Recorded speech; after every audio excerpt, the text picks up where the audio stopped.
আপোনালোকৰ যদি হাতত এখন ৰেচন কাৰ্ড আছে আৰু আপোনালোকে যদি ৰেচন কাৰ্ডৰ পৰা চাউল লাভ কৰি আহিছে তেনেহ'লে চৰকাৰে এতিয়া ডাঙৰ এটা জাননী জাৰি কৰিছে আৰু বহুতখিনি বস্তু তেওঁলোকে এতিয়া চেঞ্জ কৰিবলৈ গৈ আছে। মোবাইল ফোন ইউজ কৰা লোকসকলৰ কাৰণে এটা ভয়ংকৰ খবৰ আহিছে যিটো আপোনালোক সকলোৱে জনাটো বহুত বেছি প্ৰয়োজনীয়। মই আপোনালোকে যদি LPG গেছ চিলিণ্ডাৰ লাভ কৰে বা LPG গেছ চিলিণ্ডাৰ লৈ আছে তেনেহ'লে আপোনালোকৰ কাৰণে এটা চৰকাৰে ভাল খবৰ আনিছে। অসমৰ যিসকল SC OBC কাষ্টৰ লোক আছে তেওঁলোকে এপ্লাই কৰিব পাৰিব। গতিকে এই স্কলাৰশ্বিপটো বৰ্তমান আবেদন প্ৰক্ৰিয়া চলি আছে। ৰিজাৰ্ভ বেংক অফ ইণ্ডিয়াই এতিয়া এটা নতুন ৰুল ৰেগুলেশ্যন আনিছে যিটো ৰুল মতে এতিয়া যদি আপোনালোকৰ নতুন আইন আহিলে বিয়াৰ চিঠিত লিখিব লাগিব দৰা কইনাৰ জন্মৰ তাৰিখ। আৰু যোৱাকালিৰ যিটো ধৰি লওক তেওঁলোকে কণ্ট্ৰভাৰ্চি কৰিলে ডিজিটেল আছাম 2.0 চেনেলটোৰ ৰাতিপুৱাৰ এটা নতুন ভিডিঅ' লৈ আপোনালোক সকলোকে পুনৰবাৰ স্বাগতম জনাইছোঁ। অন্য দিনাৰ নিচিনাকৈ আজিও আপোনালোকৰ কাৰণে বহুত কেইটা গুৰুত্বপূৰ্ণ খবৰ একেলগতে এই ভিডিঅ'টোত লৈ আনিছোঁ। গতিকে ভিডিঅ'টো সম্পূৰ্ণৰূপে প্ৰথমৰ পৰা শেষলৈকে চাব যাতে প্ৰত্যেকটো গুৰুত্বপূৰ্ণ ইনফৰমেশ্যন আপোনালোকে লাভ কৰিব পাৰে। ভিডিঅ'টো যদি চাই আপোনালোকৰ ভাল লাগে ভিডিঅ'টোত লাইক এটা কৰিব। চেনেলটোলৈ যদি প্ৰথম আহিছিলে ছাবস্ক্ৰাইব কৰি ল'ব এনেকুৱা ধৰণৰ ইনফৰ্মেটিভ ভিডিঅ' ৰেগুলাৰ চাই থাকিবৰ কাৰণে। আহক আজি ভিডিঅ'টো আৰম্ভ কৰোঁ। আজিৰ যিটো প্ৰথমটো খবৰ আহিছে এইটো আহিছে খেতিয়কসকলৰ কাৰণে। আপোনালোক যদি এজন খেতিয়ক হয় বা কৃষক হয় আৰু আপোনালোকে যদি PM কিষাণ সন্মান নিধি আঁচনিখনৰ পইচা লাভ কৰে বা যিকোনো ধৰণৰ চৰকাৰী আঁচনি যদি আপোনালোকে সা সুবিধা লৈ থাকিব বিচাৰে মানে কৃষক ৰিলেটেড যিসমূহ চৰকাৰে আঁচনি আনে যেনে ধৰি লওক আপোনালোকৰ কৃষক লোনে হওক বা মাজে মাজে চৰকাৰে কৃষকসকলক কিছুমান সা সঁজুলিও প্ৰদান কৰি থাকে, PM কিষাণৰ পইচাই হওক, যিকোনো ধৰণৰ কৃষি ৰিলেটেড আঁচনি আপোনালোকে লাভ কৰিবৰ কাৰণে যিটো কৃষক পঞ্জীয়ন সেইটো আপোনালোকে এতিয়া কৰি লোৱাটো বাধ্যতামূলক। কৃষি বিভাগৰ দ্বাৰা ৰূপায়িত আঁচনিসমূহৰ সুবিধা লাভ কৰিবলৈ আৰু ৰাসায়নিক সাৰ ক্ৰয় কৰিবলৈ কৃষক পঞ্জীয়ন এতিয়া বাধ্যতামূলক। নহ'লে সকলো আঁচনি আৰু সাৰ ক্ৰয়ৰ সুবিধাৰ পৰা আপুনি বঞ্চিত হ'ব লাগিব। পঞ্জীয়নৰ বাবে আপোনালোকক কি কি নথি পত্ৰৰ প্ৰয়োজন হ'ব সেইটো কৈ দিওঁ। যিসকলে কৃষক পঞ্জীয়ন কৰা নাই বহুতে সুধি থাকে যে কৃষক পঞ্জীয়ন কৰিবলৈ আমাক কি কি নথি পত্ৰ লাগিব। আপোনালোকক আধাৰ কাৰ্ডৰ প্ৰয়োজন হ'ব, নিজৰ নামত থকা খেতি মাটিৰ জমাবন্দীৰ প্ৰয়োজন হ'ব আৰু আধাৰৰ লগত সংযুক্ত মানে আধাৰৰ লগত লিংক হৈ থকা আপোনালোকক মোবাইল নম্বৰটোৰ প্ৰয়োজন হ'ব। আপুনি কৃষক পঞ্জীয়ন ক'ত আৰু কেনেকৈ কৰিব সেইটো আপোনাক কৈ দিছোঁ। নিকটৱৰ্তী সামূহিক সেৱা কেন্দ্ৰ অৰ্থাৎ CSC অথবা অৰুণোদয় কেন্দ্ৰত আপোনালোকে কৃষক পঞ্জীয়ন কৰিব পাৰিব। স্থানীয় কৃষি সম্প্ৰসাৰণ সহায়কৰ থ্ৰু দি আপুনি কৰিব পাৰিব বা স্থানীয় সহায়কৰ থ্ৰু দি আপুনি কৰিব পাৰিব। এতিয়া কৃষি বিভাগে মানে ডিষ্ট্ৰিক্টৰ যিসমূহ আমাৰ কৃষি বিভাগ থাকে তেওঁলোকে বহুতবিলাক জেগাত ধৰি লওক কেম্প কিছুমানো পাতি থাকে বা পঞ্চায়ততো তেওঁলোকে কিছুমান কেম্প পাতে মাজে মাজে, সেইসমূহৰ থ্ৰু দিও আপুনি কৰিব পাৰিব নহবা ডাইৰেক্টলি CSC চেণ্টাৰলৈ গৈ আপুনি কৃষক পঞ্জীয়ন কৰিব পাৰিব। ইয়াৰ বিষয়ে সবিশেষ জানিবলৈ হ'লে আপুনি জিলা কৃষি বিষয়া যিটো কাৰ্যালয় আছে তাত গ'লেও ইয়াৰ বিষয়ে আপোনালোকে সবিশেষ ভালদৰে জানিব পাৰিব। গতিকে আপুনি কৃষক পঞ্জীয়ন কৰিলে নে নাই কৰা নিশ্চয় তলত কমেণ্ট এটা কৰি জনাবলৈ নাপাহৰিব। আৰু PM কিষাণৰ এইবাৰ যিটো 23 নম্বৰ কিস্তিৰ পইচা এইটো আপোনালোকৰ একাউণ্টত সোমালে নে নাই সোমোৱা নিশ্চয় তলত কমেণ্ট এটা কৰি জনাব। আগবাঢ়িছে পিছৰটো খবৰলৈ। যোৱাকালি মই আপোনালোকক এটা খবৰ দিছিলোঁ যে এতিয়াৰ পৰা আমাৰ ভাৰতবৰ্ষৰ নাগৰিকসকলৰ যিসকলৰ ধৰি লওক পাছপোৰ্ট আছে সেই পাছপোৰ্টখন থাকিলেই তেওঁলোক ভাৰতৰ নাগৰিক হিচাপে মানে এতিয়া প্ৰুফ হৈ নাযায়। গতিকে ইয়াৰ পিছতে পাছপোৰ্টক লৈ আৰু এটা আপডেট আহিছে যে 1 জুলাইৰ পৰা বৃদ্ধি পাব পাছপোৰ্ট আবেদনৰ মাচুল। সাধাৰণ শ্ৰেণীত 2500 টকালৈ বৃদ্ধি আবেদন মাচুল, তৎকাল শাখাত আবেদন মাচুল হ'ল 5000 টকালৈ বৃদ্ধি। 36 পৃষ্ঠাৰ পাছপোৰ্টৰ ক্ষেত্ৰত প্ৰযোজ্য হ'ব এই নিৰিখ।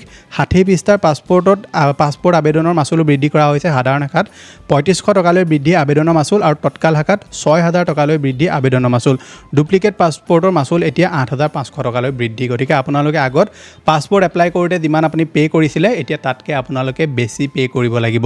মানে পাছপোৰ্ট যদি আগতে বনাইছিলে তেতিয়াহ'লেতো ভাল কথা, কিন্তু যদি বনোৱা নাই বা আপোনালোকে যদি এতিয়া ডুপ্লিকেট পাছপোৰ্টটো উলিয়াব বিচাৰে আগৰখন বোলে হেৰাই গ'ল তেনেকুৱা ক্ষেত্ৰতো আপুনি আগতকৈ এতিয়া বেছি পে' কৰিব লাগিব। মানে এতিয়া আৰু যোৱাকালিৰ যিটো ধৰি লওক তেওঁলোকে কণ্ট্ৰভাৰ্চি কৰিলে পাছপোৰ্টখন এতিয়া চিটিজেনশ্বিপ প্ৰুফ হিচাপে ধৰা নহ'ব বা পাছপোৰ্ট থাকিলে আপুনি ভাৰতীয় নাগৰিক হৈ নাযাব, এইটোক লৈ এতিয়া আৰু এটা নতুন কণ্ট্ৰভাৰ্চিৰ সৃষ্টি হৈ আছে। গতিকে ইয়াৰ ওপৰত আহিবলগীয়া সময়ত কিবা যদি আপডেট আহে মই নিশ্চয় আপোনালোকক জনাই দিম। আগবাঢ়িছে পিছৰটো খবৰলৈ। খবৰটো আহিছে মহাৰাষ্ট্ৰৰ পৰা। আমাৰ দেশৰ প্ৰত্যেকখন ৰাজ্যতে এটা সমস্যা মানে কমন হয়, সেই সমস্যাটো হৈছে বাল্য বিবাহৰ সমস্যা, যিটোক লৈ চৰকাৰেসমূহে বহুত পদক্ষেপ তেওঁলোকে লৈ থাকে। আমাৰ অসমতো এতিয়া বাল্য বিবাহ বহুত চৰকাৰে বন্ধ কৰি দিলে। আগত যিটো পৰিমাণত ধৰি লওক বাল্য বিবাহ হৈছিলে সেই পৰিমাণটো এতিয়া নাইকিয়া হৈ গ'ল। কোনোবাই ক'ৰবাত যদি লুকাই চুৰ কৰি আছে তেনেহ'লে নাজানিম, কিন্তু যিমানটো ধৰি লওক আগত হৈছিলে এতিয়া সেইটো কমি আহিলে। গতিকে সেই সময়তে এতিয়া মহাৰাষ্ট্ৰত এখন নতুন আইন আহিলে। বিয়াৰ চিঠিত লিখিব লাগিব থাকিব দৰা কইনাৰ জন্মৰ তাৰিখ বাল্য বিবাহ ৰোধ কৰিবলৈ মহাৰাষ্ট্ৰ চৰকাৰৰ এইটো এটা নতুন কৌশল অৰ্থাৎ মহাৰাষ্ট্ৰত যদি যিসকল মানুহ আছে তেওঁলোকে যদি ধৰি লওক ঘৰৰ ল'ৰা ছোৱালী বিয়া কৰোৱায় তেনেহ'লে দৰা আৰু কইনাৰ দুইজনৰ বয়স সেই চিঠিখনত থাকিব লাগিব যে তেওঁলোকৰ বয়স কিমান গতিকে এই যিটো নতুন কৌশল লৈছে এইটো এইকাৰণে লৈছে যাতে বাল্য বিবাহ যিটো প্ৰত্যেকখন ৰাজ্যতে থাকে ঠিক সেইদৰে মহাৰাষ্ট্ৰতো আছে গতিকে বাল্য বিবাহ সম্পূৰ্ণ ৰোধ কৰিবৰ কাৰণে তেওঁলোকে এই নতুন পদক্ষেপটো হাতত লৈছে আপোনালোকে কি ভাবে আমাৰ অসমতো এইটো চিষ্টেম আহিব লাগে নেকি মই নাভাবোঁ যে আহিব লাগে কাৰণ আমাৰ অসমত এতিয়া আগৰ পৰিমাণতকৈ বহুত কমি গ'ল বাল্য বিবাহ বাকী আপোনালোকৰ মতামত কি তলত কমেণ্ট এটা কৰি জনাবলৈ একদম নাপাহৰিব আগবাঢ়িছে পিছৰটো খবৰটো আহিছে অম্বুবাচী মেলাক লৈ এপিনে চলিছে অম্বুবাচী মহাযোগ আনপিনে চলিছে চোৰৰ সুযোগ ভিৰৰ সুযোগত চোৰে চলাইছে লুটপাট ভক্তৰ বেশত ৰাইজৰ মাজে মাজে মহিলা চোৰ কোলাত কেঁচুৱালৈ অহা মহিলাৰ বিৰুদ্ধে এতিয়া অভিযোগ উত্থাপন হৈছে হেঁচা ঠেলাৰ মাজতে লুটি নিয়ে মোবাইল মণিবেগ একাংশ লোকে হাতে লোটে ধৰা পেলাইছে মহিলা চোৰক গতিকে আপোনালোক যদি অম্বুবাচী মেলালৈ গৈছে বা যাম ভাবিছে তেনেহ'লে পৰাপক্ষত আপোনালোকে মোবাইল ফোন পাৰ্চ এইবিলাক সাৱধানে নিব আৰু পাৰিলে আপোনালোকে ধৰি লওক আপোনাৰ ফ্ৰণ্টত ৰাখিবলৈ চেষ্টা কৰিব তলৰ পকেটত বেক পকেটত আপুনি মানি বেগে হওক মোবাইলে হওক এইবিলাক ৰাখিবলৈ চেষ্টা নকৰিব আৰু যেতিয়া ধৰি লওক বেছি হেঁচা ঠেলা হয় তেনেকুৱা সময়ত আপোনালোকে সেই বস্তুসমূহত আপুনি হাতখন দি থ'ব যাতে সেইসমূহ আপোনালোকৰ পৰা চুৰ কৰি নিব নোৱাৰে এনেকুৱা ধৰণৰ ধৰি লওক ঠেলা হেঁচা পৰিৱেশ হ'লে কিছুমান মানুহে সুযোগ লয় আৰু সেই সুযোগ লৈ মানুহৰ মানি বেগ হওক মোবাইল হওক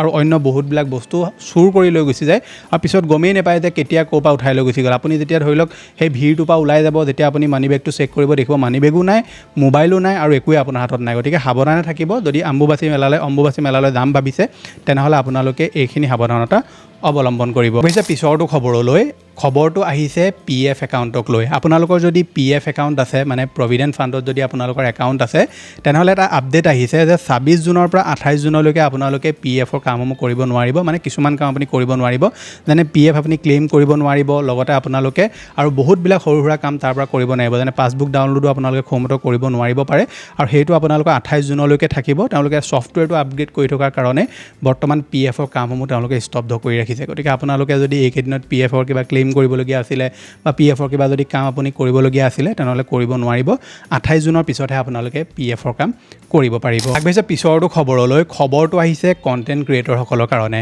আপোনালোকে দেখিবলৈ পায় যে ইউটিউবতে হওক বা ইনষ্টাগ্ৰামতে হওক বা ফেচবুকতে হওক কিছুমান কণ্টেণ্ট ক্ৰিয়েটৰে কি কৰে বেংক ৰিলেটেড কণ্টেণ্টসমূহ বনায় বা ফাইনেন্স ৰিলেটেড তেওঁলোকে কণ্টেণ্টসমূহ বনায় কিন্তু কিছুমান কণ্টেণ্ট এনেকুৱা থাকে যিবিলাক ধৰি লওক ফেব্ৰিকেটেড থাকে কিছুমান ভুৱা তথ্য তেওঁলোকে তাত দিয়ে আৰু সেইবিলাকৰ পিছত মানুহ সমস্যাত পৰাও দেখিবলৈ পোৱা যায় গতিকে এতিয়া সেবিয়ে এটা নতুন ৰুল আনিছে যে যিসকল ধৰি লওক কণ্টেণ্ট ক্ৰিয়েটৰৰ ফলোৱাৰ্ছ 5 লাখৰ ওপৰত হয় এতিয়া মোৰ চেনেলটো যেনেকৈ 5 লাখৰ ওপৰত ফলোৱাৰ হয় 5 লাখ ওপৰত যদি ফলোৱাৰ্ছ থকা যিকোনো চেনেল হওক বা যিকোনো কণ্টেণ্ট ক্ৰিয়েটৰে যদি ফাইনেন্স ৰিলেটেড কিবা কণ্টেণ্ট বনায় যদি তেওঁলোকে ধৰি লওক কিবা ভুল কৰে বা কিবা যদি তেওঁলোকে খেলিমেলি কৰে তেনেকুৱা ক্ষেত্ৰত তেওঁলোকৰ ক্ষেত্ৰতো সেই একেটা ৰুলে ধৰি লওক প্ৰযোজ্য হ'ব যিটো ৰুল এগৰাকী চেলিব্ৰিটিৰ ওপৰত প্ৰযোজ্য হয় এতিয়া ধৰি লওক বোলে বলিউডৰ চেলিব্ৰিটিয়ে কিবা এটা ধৰি লওক ভুল তথ্য দি বা বিভ্ৰান্তমূলক কিবা বোলে তেওঁলোকে বিজ্ঞাপনত ভাগ ল'লে তাৰপিছত সেই যিটো সম্পূৰ্ণ দায়িত্ব থাকিব সম্পূৰ্ণ যিখিনি ৰুল ৰেগুলেশ্যন তেওঁলোকৰ ওপৰত যেনেকৈ জপা হ'ব ঠিক তেনেদৰে কণ্টেণ্ট ক্ৰিয়েটৰৰ ওপৰতো জাপি দিয়া হ'ব যিজন কণ্টেণ্ট ক্ৰিয়েটৰ ধৰি লওক 5 লাখতকৈ ওপৰ ছাবস্ক্ৰাইবাৰ বা ফলোৱাৰ্ছ থাকিব তেওঁলোককো এতিয়া চেলিব্ৰিটি হিচাপে ধৰা হ'ব আৰু তেওঁলোকৰ ওপৰতো ছেইম ৰুল ৰেগুলেশ্যনে এতিয়া ফ'ল' কৰিব বুলি কৈছে গতিকে এইটো এটা ভাল কথা কাৰণ ধৰি লওক যিমানে আপোনাৰ ছাবস্ক্ৰাইবাৰ বা ফলোৱাৰ আপোনালোকৰ বাঢ়ি যায় সিমানে আপোনাৰ দায়িত্বটো বেছি বাঢ়ি যায় গতিকে সেই সময়ত যদি আপোনালোকে এনেকুৱা ধৰণৰ প্ৰমোশ্যন কৰে বা এনেকুৱা ধৰণৰ আপোনালোকে কিছুমান বিভ্ৰান্তিমূলক যদি আপোনালোকে বিজ্ঞাপন প্ৰচাৰ কৰে তেনেকুৱা ক্ষেত্ৰত মানুহৰে বহুত প্ৰব্লেম হয় আৰু ৰিচেণ্টলি আমি বহুতবিলাক এনেকুৱা ফেচবুকতে হওক বা ইউটিউবতে ভিডিঅ' দেখিবলৈ পাই আছোঁ যে কিছুমান কণ্টেণ্ট ক্ৰিয়েটৰে কিছুমান সামগ্ৰী ল'বলৈ কৈ দিয়ে বা ধৰি লওক কিছুমান বস্তু তেওঁলোকে এপ ইউজ কৰিবলৈ কৈ দিয়ে আৰু তাৰপিছত গৈ মেলি সেই মানুহসমূহ ধৰি লওক বিপদত পৰেগৈ বা তেওঁলোকে সম্পূৰ্ণ হেৰুৱাই দিয়ে গতিকে আপোনালোকে যিকোনো ধৰণৰ কণ্টেণ্ট ক্ৰিয়েটৰে কিবা এটা বস্তু প্ৰমোট কৰি দিয়াৰ লগে লগে সেইটো ইনষ্টল কৰি বা সেইটো ইউজ কৰিবলৈ আপুনি লাগি নাযাব নিজে আপুনি প্ৰথমে চেক কৰি চাব তাৰ ওপৰত 10টা ভিডিঅ' চাব তাৰ পৰা আপুনি ডিচিশ্যনটো ল'ব যে সেইটো আপুনি ইউজ কৰিব লাগেনে নালাগে পিছৰটো খবৰটো আহিছে ঔষধক লৈ বুলি কোৱাৰ লগে লগে এইটো নাভাবিব যে ঔষধৰ আকৌ দাম বৃদ্ধি হৈ গ'ল ঔষধক লৈ চৰকাৰে এতিয়া কিছুমান নতুন নীতি নিয়ম আনিছে ঔষধৰ ওপৰত এতিয়াৰ পৰা থাকিব QR কোড অথবা বাৰ কোড ভেকচিন এণ্টিমাইক্ৰবিয়েল কৰ্কট প্ৰতিৰোধী আৰু NDPS অৰ্থাৎ মনোৰোগ সৃষ্টিকাৰী পদাৰ্থ শ্ৰেণীৰ ঔষধৰ বাবে QR কোড অথবা বাৰ কোড বাধ্যতামূলক হ'ব ভেকচিন কৰ্কট আৰু NDPS ঔষধৰ বাবে অহা 1 জুলাইৰ পৰা এই নিয়ম প্ৰযোজ্য হ'ব এণ্টিমাইক্ৰবিয়েল ঔষধৰ বাবে 2028 চনৰ 1 জুলাইৰ পৰা এই নিয়ম প্ৰযোজ্য হ'ব নকল ঔষধৰ পৰা বাচিবলৈ কেন্দ্ৰীয় স্বাস্থ্য মন্ত্ৰণালয়ে গ্ৰহণ কৰিছে এই সিদ্ধান্ত। অৰ্থাৎ ভেকচিন, কৰ্কট, NDPS যিসমূহ ঔষধ থাকে সেইসমূহৰ বাবে 1 জুলাইৰ পৰা তেওঁলোকে নিয়ম প্ৰযোজ্য কৰিব। বাকী এণ্টি মাইক্ৰবিয়েল ঔষধৰ বাবে 2028 চনৰ 1 জুলাইৰ পৰাহে এই নিয়মসমূহ প্ৰযোজ্য হ'ব। গতিকে এইটো এটা যথেষ্ট ভাল তেওঁলোকে পদক্ষেপ হাতত লৈছে। যিসমূহ জীৱনদায়িনী ঔষধ থাকে সেইবিলাক যাতে মানুহে ইউজ কৰাৰ আগত ঔষধটোৰ সম্পূৰ্ণ বস্তুখিনি চেক কৰিব পাৰে যে এইটো কোনে বনাইছে বা এইটো ৰিয়েল নে ফেক হয়, সকলোবিলাক বস্তু যাতে চাব পাৰে, তাৰ কাৰণে তেওঁলোকে তাত QR কোড বা বাৰ কোড ইউজ কৰিব বুলি কৈছে। পিছৰটো খবৰলৈ, খবৰটো আহিছে ইজৰাইল আৰু পেলেষ্টাইনক লৈ। আপোনালোক সকলোৱে গম পায় যে আজি বহুত বছৰৰ পৰা ইজৰাইল আৰু পেলেষ্টাইনৰ মাজত এখন যুদ্ধ চলি আছে, যিখন যুদ্ধ এতিয়া বেলেগ এটা ৰূপ লৈ ল'লে। গতিকে বৰ্তমান এটা খবৰ আহিছে যে ইজৰাইলৰ নৃশংসতাৰ অত্যন্ত ভয় লগা ছবি উনগালে ৰাষ্ট্ৰসংঘই 2023 চনৰ 7 অক্টোবৰৰ পৰা 2025 চনৰ 7 অক্টোবৰলৈ ইজৰাইলী সেনাই পেলেষ্টাইনৰ 20,000 শিশুক হত্যা কৰিছে। এই সময়ছোৱাত পেলেষ্টাইনৰ 44,000ৰো অধিক দেৱ শিশুক ইজৰাইলৰ সৈন্যই জীৱনলৈ ঘূণীয়া কৰিছে। ৰাষ্ট্ৰসংঘই গঠন কৰি দিয়া তদন্ত কমিটিয়ে অধিকৃত পেলেষ্টাইনৰ শিশুসকলৰ ওপৰত অধ্যয়ন কৰোঁতে পোহৰলৈ আহিছে যে ইজৰাইলৰ সেনাই সকলো নীতি নিয়ম জলাঞ্জলি দি ব্যভিচাৰীৰ ৰূপত অৱতীৰ্ণ হৈ সেইসকল শিশুৰ ওপৰত অহস্য চৰিতাৰ্থও পূৰণ কৰিছে বুলি কৈছে। গতিকে সমগ্ৰ বিশ্বই বৰ্তমান ইজৰাইলক একদম দেখিব নোৱাৰা অৱস্থা হৈ গৈছে, কাৰণ বৰ্তমান যিটো অৱস্থা পেলেষ্টাইনত কৰি আছে, শিশু মাৰিছে, মহিলাক মাৰি দিছে, বৃদ্ধ লোকক মাৰিছে, ডেকা ল'ৰাক মাৰি দিছে। গতিকে তাৰ ফলত এতিয়া ৰাষ্ট্ৰসংঘই কমিটি গঠন কৰি দিছিলে, সেই কমিটিখনে গৈ মেলি তেওঁলোকে এই প্ৰতিবেদনটো বৰ্তমান জাৰি কৰিছে। আগবাঢ়িছে পিছৰটো খবৰলৈ, খবৰটো আহিছে RBI ফালৰ পৰা, অৰ্থাৎ ৰিজাৰ্ভ বেংক অফ ইণ্ডিয়াই এতিয়া এটা নতুন ৰুল ৰেগুলেশ্যন আনিছে, যিটো ৰুল মতে এতিয়া যদি আপোনালোকৰ ক্ৰেডিট কাৰ্ডটোৰ পৰা যদি কোনোবাই ফ্ৰড কৰে, মানে আপোনাৰ ক্ৰেডিট কাৰ্ড যদি কোনোবাই ধৰি লওক ফ্ৰড কৰি মেলি তাৰ পৰা যদি পইচা উলিয়াই লৈ গুচি যায়, তেনেহ'লে উইদিন 5 ডেজৰ ভিতৰত আপোনালোকক বেংকে ৰিফাণ্ড কৰিব লাগিব আৰু 25,000 টকালৈকে তেওঁলোকে আপোনাক ৰিফাণ্ড কৰিব লাগিব বুলি কৈছে। গতিকে আপোনালোকৰ যদি ক্ৰেডিট কাৰ্ড আছে আৰু কিবা কাৰণত যদি আপোনালোকৰ কোনোবাই ফ্ৰড কৰি লৈ গুচি গ'ল বা ফ্ৰড কৰি আপোনাৰ পইচা উলিয়াই লৈ গুচি গৈছে, কিবা লিংকত ক্লিক কৰে যদি আপোনাৰ পৰা পইচা উলিয়াই লৈ গুচি গ'ল, তেনেকুৱা ক্ষেত্ৰত যিমান পাৰে সোনকালে আপুনি বেংকৰ সহায় ল'ব আৰু তেওঁলোকে আপোনাক যিমানটো পইচা ৰিফাণ্ড কৰিব পাৰে সিমানটো এতিয়া ৰিফাণ্ড কৰিব লাগিব বুলি। আৰু এই যিটো ৰুল, এই ৰুলটো এতিয়াৰ পৰা নহয়, 2027 চনৰ 1 জানুৱাৰীৰ পৰা প্ৰযোজ্য হ'ব। গতিকে তাৰ আগতে আপোনালোকে সাৱধান হ'ব, যিকোনো ধৰণৰ আননোন লিংকতে হওক বা OTPয়ে হওক এইবিলাক বেলেগৰ লগত শ্বেয়াৰ নকৰিব, আননোন লিংকত কেতিয়াও ক্লিক নকৰিব আৰু যিকোনো ধৰণৰ ফোন কল আহিলে আপোনালোকে সেই ফোন কলটো বিশ্বাস কৰি মেলি KYC কৰিবলৈ আছে, OTP দিবলৈ আছে, এইবিলাকত বিশ্বাস কৰি কেতিয়াও আপোনালোকে সিহঁতৰ কথা মতে আপুনি সেইসমূহ বস্তু শ্বেয়াৰ নকৰিব, অন্যথা আপোনালোকে বিপদত পৰিব লাগিব। আগবাঢ়িছে পিছৰটো খবৰলৈ, খবৰটো আহিছে SC আৰু OBC স্কলাৰশ্বিপক লৈ। যিসমূহ স্কলাৰশ্বিপ বৰ্তমান চৰকাৰে উলিয়াইছে, এই স্কলাৰশ্বিপক লৈ এটা কেন্দ্ৰীয় চৰকাৰে গুৰুত্বপূৰ্ণ জাননী জাৰি কৰিছে। তেওঁলোকে কৈছে যে এই স্কলাৰশ্বিপসমূহত এপ্লাই কৰিবৰ কাৰণে, মানে SC OBC স্কলাৰশ্বিপত এপ্লাই কৰিবৰ কাৰণে আপোনালোকক ডমিচাইল চাৰ্টিফিকেটৰ এতিয়াৰ পৰা প্ৰয়োজন নহ'ব বুলি কৈছে। মানে আগত ডমিচাইল চাৰ্টিফিকেটটো মেণ্ডেটৰী আছিলে, কিন্তু এতিয়াৰ পৰা ডমিচাইল চাৰ্টিফিকেট নিদিয়াকৈ আপোনালোকে SC আৰু OBC স্কলাৰশ্বিপত এপ্লাই কৰিব পাৰিব। আমাৰ অসমৰ যিসকল SC OBC কাষ্টৰ লোক আছে তেওঁলোকে এপ্লাই কৰিব পাৰিব। গতিকে এই স্কলাৰশ্বিপটো বৰ্তমান আবেদন প্ৰক্ৰিয়া চলি আছে, যিটো ছেপ্টেম্বৰ মাহলৈকে চলিব। আপোনালোকে যদি এতিয়ালৈকে এপ্লাই কৰা নাই, সোনকালে স্কলাৰশ্বিপটোত এপ্লাই কৰিব পাৰে। যদি নিজে কৰিব পৰা নাই, আমাৰ যদি সহায় ল'ব বিচাৰে, তেনেহ'লে এই নম্বৰটোত যোগাযোগ কৰিলে আমিও আপোনাক স্কলাৰশ্বিপটো এপ্লাই কৰি দিম। বাকী আপোনালোকে নেশ্যনেল স্কলাৰশ্বিপ পৰ্টেলত গৈ মেলি এই স্কলাৰশ্বিপটোৰ কাৰণে আবেদন কৰিব লাগিব। আগবাঢ়িছে পিছৰটো খবৰলৈ, খবৰটো আহিছে LPG গেছ চিলিণ্ডাৰক লৈ। আপোনালোকে যদি LPG গেছ চিলিণ্ডাৰ লাভ কৰে বা LPG গেছ চিলিণ্ডাৰ লৈ আছে, তেনেহ'লে আপোনালোকৰ কাৰণে এটা চৰকাৰে ভাল খবৰ আনিছে। খবৰটো কি মই আপোনালোকক সম্পূৰ্ণ কৈ দিছোঁ। পশ্চিম এছিয়াত সৃষ্টি সংকটকালীন পৰিস্থিতিৰ পৰিপ্ৰেক্ষিতত সাময়িকভাৱে প্ৰৱৰ্তন কৰা ব্যৱস্থাসমূহৰ পৰ্যালোচনাৰ পাছত ভাৰত চৰকাৰে বাণিজ্যিক ৰন্ধন গেছৰ যোগান পূৰ্বৰ স্তৰলৈ ঘূৰাই অনাৰ সিদ্ধান্ত গ্ৰহণ কৰিছে। বাণিজ্যিক ব্যৱহাৰৰ বাবে থকা LPGৰ ওপৰত আৰোপ কৰা নিষেধাজ্ঞা বৰ্তমান প্ৰত্যাহাৰ কৰিলে বাণিজ্যিক LPG যোগান সংকটপূৰ্ব স্তৰলৈ ঘূৰাই অনা বাল্ক LPGৰ যোগান সংকটপূৰ্বৰ অৱস্থাৰ সৰ্বাধিক 50% ঘূৰাই অনাৰ প্ৰচেষ্টা। পাইপযুক্ত প্ৰাকৃতিক গেছ সংযোগ থকা গ্ৰাহকসকলক দীৰ্ঘম্যাদী সমাধান হিচাপে PNG ব্যৱহাৰ অব্যাহত ৰখাৰ পৰামৰ্শ জাৰি কৰা হৈছে। অৰ্থাৎ আপোনালোকে আগত যেনেকৈ গেছ চিলিণ্ডাৰ লাভ কৰিছিলে তেনেকৈ এতিয়া লাভ কৰিব বুলি কৈছে, আৰু কিছুমান ক্ষেত্ৰত তেওঁলোকে আগতকৈ 50% এতিয়া বঢ়াই সেইসমূহ বস্তু দিব বুলি কৈছে। আৰু য'ত য'ত ধৰি লওক প্ৰাকৃতিক গেছ অৰ্থাৎ PNG গেছ, পাইপলাইন গেছ যিসকলে লাভ কৰে সেই গ্ৰাহকসকলক PNG গেছেই বৰ্তমান ইউজ কৰিবৰ কাৰণে পৰামৰ্শ দিছে। মই আপোনালোকক যোৱাটো ভিডিঅ'টো কৈছিলোঁ যে আপোনালোকৰ ঘৰত যদি পাইপলাইন গেছ আছে আৰু আপুনি LPG গেছো যদি লৈ থৈছে, তেনেহ'লে 30 দিনৰ ভিতৰত আপুনি এইটো চাৰেণ্ডাৰ কৰি দিব লাগিব, নহ'বা আপুনি সমস্যাটো পৰিব পাৰে। গতিকে চৰকাৰে এতিয়া কৈছে যে আগত যেনেকৈ আপোনালোকক LPG গেছ তেওঁলোকে ছাপ্লাই দিছিলে, যিসমূহ আগত নিয়ম আছিলে, তেনেকৈ এতিয়া আপুনি আকৌ LPG গেছ ক্ৰয় কৰিব পাৰিব বুলি কৈছে। খবৰলৈ, যোৱাকালি মই আপোনালোকক ভিডিঅ'টোত কৈছিলোঁ যে ভেনিজুৱেলাত যিটো ভয়ংকৰ প্ৰলয়ংকাৰী ভূমিকম্প হ'ল, সেই ভূমিকম্পত বহুতো লোকৰ মৃত্যু হৈছে। মই আপোনালোকক পাৰিলে ভিডিঅ' ফুটেজ দেখুৱাই দিম যে কেনেকৈ ভূমিকম্প হৈছিলে, মানে প্ৰথম অৱস্থাত কেনেকৈ ঘৰসমূহ জোকাৰিছিলে, আপোনালোকে ভিডিঅ'সমূহত চাব পাৰে। গতিকে এতিয়া খবৰ আহিছে যে ভেনিজুৱেলাৰ ভূমিকম্পত 235লৈ বৃদ্ধি নিহতৰ সংখ্যা, বৰ্তমানেও সন্ধানহীন প্ৰায় 39,000 লোক। ঘটনাত গুৰুত্বভাৱে আহত হৈছে 43শতকৈ অধিক লোক। ভেনিজুৱেলাৰ চৰকাৰে প্ৰকাশ কৰিছে এই তথ্য, অৰ্থাৎ এতিয়াও 40,000 লোকক তেওঁলোকে বিচাৰিয়ে পোৱা নাই। যিমানবিলাক ভিডিঅ' ফুটেজ আমি দেখিবলৈ পাইছোঁ, জীৱ জন্তুৰ পৰা আদি কৰি মানুহৰ পৰা আদি কৰি সকলো বৰ্তমান ধৰি লওক বিল্ডিঙৰ তলত সোমাই পৰিছে আৰু কমচে কম 10,000 মান মানুহৰ বৰ্তমান মৃত্যু হ'ব পাৰে বুলি তেওঁলোকে কৈছে। গতিকে এই যিটো প্ৰলয়ংকাৰী ভূমিকম্প আহিলে, সেই ভূমিকম্প সম্পূৰ্ণ ভেনিজুৱেলাখন শেষ কৰি পেলালে।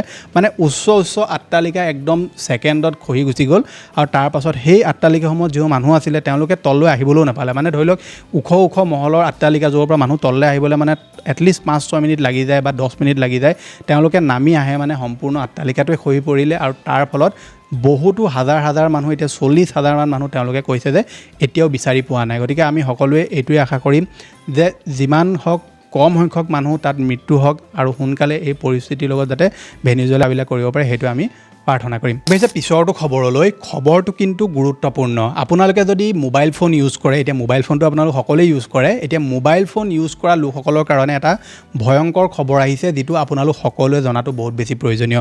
মই আপোনালোকক প্ৰায় ভিডিঅ'সমূহত কৈ থাকোঁ যে আপোনালোকে আননোন লিংকত ক্লিক নকৰিব, আপোনালোকে OTP বেলেগক নিদিব, আপোনালোকে আননোন এপ্লিকেশ্যন ডাউনলোড নকৰিব। গতিকে এতিয়া নতুন এটা স্কেম আহিছে, যিটো স্কেমত কি হৈছে যে আপোনালৈ কোনোবাই হোৱাটছএপত এখন ফটো পঠিয়াব পাৰে। সেই ফটোখন ভাল ফটো হ'ব পাৰে, বেয়া ফটো হ'ব পাৰে, ঠিক আছে। গতিকে সেই ফটোখনত যদি আপোনালোকে ক্লিক কৰে, তেনেকুৱা ক্ষেত্ৰত কি হয়, এজন ব্যক্তিয়ে 42 বছৰ এজন ব্যক্তিক ফেচবুকত কোনোবাই এখন ফটো দিলে, যিখন ধৰি লওক 18+ ফটো আছিলে, আৰু সেই ফটোখনত ক্লিক কৰি দিয়াৰ লগে লগে প্ৰথমে মোবাইলটো কি হ'ল, হেং হ'ল, আৰু হেং হোৱাৰ পিছত মোবাইলটো গৰম হ'বলৈ আৰম্ভ হ'ল, আৰু তাৰ পাছতেই সম্পূৰ্ণ যিটো মোবাইলৰ এক্সেছ আছিলে, সেই মোবাইলৰ এক্সেছটো হেকাৰৰ হাতলৈ গুচি গ'ল, আৰু যিমান ধৰি লওক পাৰ্চনেল ডিটেইলছ আছিলে, টকা পইচা আছিলে, সেইবিলাকো বৰ্তমান স্কেম হৈছে বুলি খবৰ পোহৰলৈ আহিছে।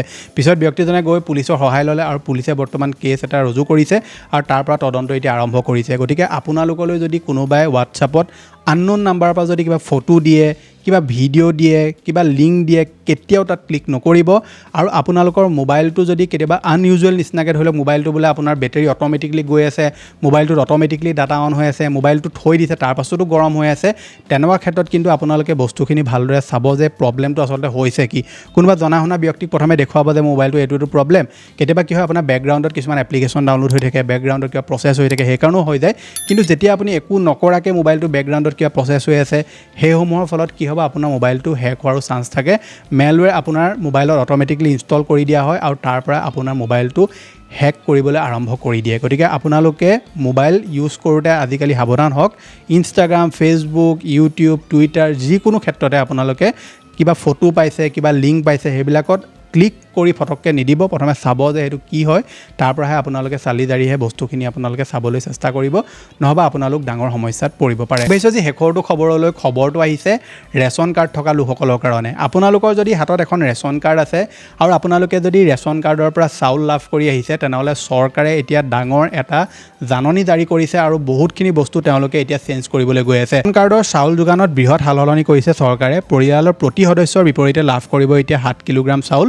5 জনতকৈ অধিক সদস্য থাকিলেও সৰ্বাধিক আপুনি 35 কিলোগ্ৰাম চাউল এতিয়া লাভ কৰিব। অৰ্থাৎ আপোনালোকৰ ঘৰত যদি এতিয়া যিজন সদস্য থাকে, প্ৰত্যেকজন সদস্যৰ বিপৰীতে আপোনালোকে 7 কেজিকৈ এতিয়া চাউল লাভ কৰিব বুলি কৈছে। আৰু চৰকাৰে কৈছে যে আপোনালোকে আগষ্ট মাহৰ পৰাই, আগত যেনেকৈ দাইল, চেনি আৰু নিমখ পাইছিলে, তেনেকৈ আপুনি আগষ্ট মাহৰ পৰা আকৌ এই 3টা সামগ্ৰী লাভ কৰিব বুলি কৈছে। বাকী ৰেচন কাৰ্ড যদি আপোনালোকৰ হাতত আছে, তেনেহ'লে আপোনালোকে সোনকালে KYC কৰি ল'ব, কাৰণ ৰেচন কাৰ্ডৰ KYC চৰকাৰে কৰিবলৈ কৈ আছে। যদি আপোনাৰ কৰি থোৱা আছে, তেনেহ'লে চিন্তা নাই, আপুনি আকৌ দোকানত গৈ সুধিবগৈ নালাগে যে মোক KYC কৰিব লাগিব নি। যদি আপোনালোকক কৰা নাই, তেনেকুৱা ক্ষেত্ৰত আপোনালোকে KYC কৰিব লাগিব। আৰু নকৰিলে কি হ'ব, আপোনাৰ যিটো ৰেচন কাৰ্ড আছে, সেই ৰেচন কাৰ্ডটো তেওঁলোকে ধৰি লওক ব্লক কৰি দিব পাৰে বা ৰেচনৰ সামগ্ৰী আপোনালোকে লাভ নকৰিব পাৰে। গতিকে এইকেইটাই আছিলে যে আপোনালোকক দিবলগীয়া গুৰুত্বপূৰ্ণ খবৰ। আশা কৰিছোঁ আপোনালোকে ভিডিঅ'টো চাই ভাল পালে। যদি ভাল পালে ভিডিঅ'টোত লাইক কৰিব, চেনেলটোলৈ যদি প্ৰথম আহিছিলে ছাবস্ক্ৰাইব কৰিব, এনেকুৱা ধৰণৰ ইনফৰ্মেটিভ ভিডিঅ' ৰেগুলাৰ চাবৰ কাৰণে। মই লগ পাম এটা অন্য ভিডিঅ'ত। আজিলৈ ধন্যবাদ।